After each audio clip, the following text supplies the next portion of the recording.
휴대폰과 자동차 그리고 미사일, 이 세 가지의 공통점은 뭘까요?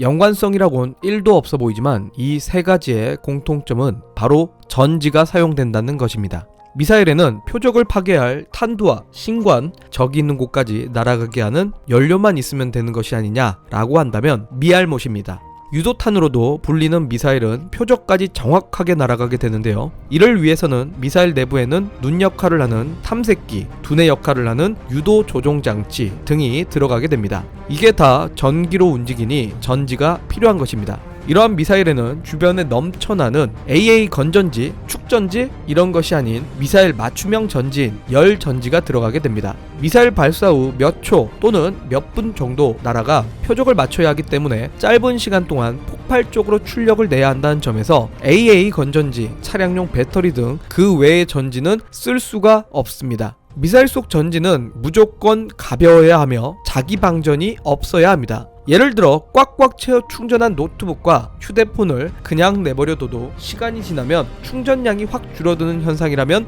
누구나 한 번쯤 경험을 해보셨을 겁니다. 이러한 현상을 자기 방전이라고 하는데 미사일 전지가 이러한 현상이 생긴다면 쓸 수가 없습니다. 미사일의 수명은 보통 15년 이상인데 휴대폰처럼 늘 쓰는 것이 아니기 때문에 결정적 순간에만 발사하게 될 것인데 갑자기 전지가 방전되어서 비쌀 경우 수억 원이 넘는 미사일이 제 기능을 못한다면 정말 당혹스러운 일이 될 겁니다. 실제로 1970년 미국에서 도입했던 나이키 미사일은 전지가 방전돼 무용지물이 되는 경우도 있습니다. 이런 현상을 방지해서 개발된 것이 자기 방전이 없는 열 전지입니다. 자기 방전이 일어나는 이유는 전지를 쓰지 않을 때 음극에 있는 전자가 전해질을 통해 슬금슬금 양극으로 이동하기 때문인데요. 따라서 전지를 사용하지 않을 때 전자가 전지 내부에서 이동하는 것을 최대한 막아주는 전해질이 핵심 역할입니다. 일반 전지의 전해질은 액체를 쓰지만 열 전지의 전해질은 소금과 비슷한 용융염이 주 성분인 고체 전해질을 쓰고 있습니다. 용융염 전해질은 상온에서는 고체여서 전기가 통하지 않기 때문에 자기 방전이 원천 차단됩니다. 그런데 500도 이상의 고열을 가하면 용융염이 액체로 바뀌면서 열전지가 깊은 잠에서 깨어나 작동하게 도와줍니다. 뜨거워져야 제 기능을 발휘하는 열전지의 모양은 CD처럼 동그랗고 얇은데요. 셀끼리 층층이 쌓아 만든 열전지의 무게는 1kg에 불과하지만 출력은 평소 우리가 쓰는 알칼리 AA 건전지보다 200배가량 클 정도로 폭발적인 힘을 자랑합니다.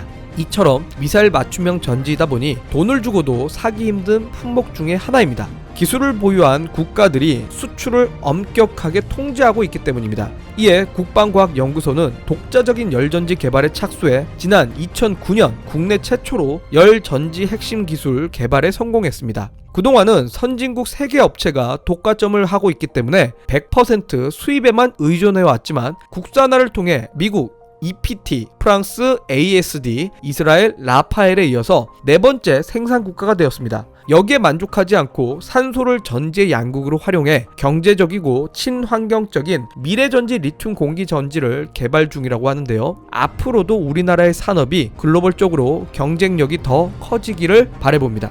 조만간 또 다른 영상을 통해 인사드리도록 하겠습니다. 궁금한 점에 대한 댓글은 언제든 환영하니까요. 좋아요와 구독 버튼 꼭 눌러주시길 바라겠습니다.